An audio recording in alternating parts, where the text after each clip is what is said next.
কাজ নিয়ে ব্যস্ত বলতে যেহেতু আমি কিছু দিন হয়েছে এসেছি, প্রিপারেশন নিচ্ছি, ভালো কাজ করার আগ্রহ আছে, অপেক্ষায় আছি। আর অ্যাট দ্য সেম টাইম আমি এখন মানে আমার এখন দুইটা প্রফেশন। আমি অবভিয়াসলি আমার first passion, first love is my acting and also যে কোনো ক্রিয়েটিভ কিছুই আমার পছন্দ। So I am a makeup artist right now. তো এখন হচ্ছে আমি সারাক্ষণ হচ্ছে মানে যে কোনো মানুষকে অবজার্ভ করতে থাকি, মানে যে কোনো মানুষকে দেখলে ওর সাথে কথা বলার টাইমে ওর স্কিন দেখতে থাকি, ওকে কেমন কোন কোন শেডটা ওর জন্য পারফেক্ট, এরকম কিছু একটা আমার সারাক্ষণ মাথার মধ্যে ঘুরতে থাকে। ওকে, আমি ইউএসএ থেকে একটা এনওয়াইসি মেকআপ স্কুল নামে একটা স্কুল থেকে আমি আমি একটা ব্রাইডাল কোর্স করেছি একটা।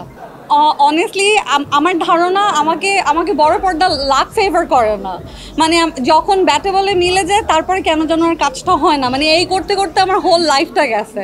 তা এখন আর আমি কোনো কিছু বলি না যে ও করব, যদি যদি আমার ভাগ্যে থাকে বা যদি এরকম কোনো কিছু হয় তখন আসলে তখনকারটা আসলে তখনই বলবো, মানে শুরুতেই কোনো কিছু বলতে চাই না আর কি।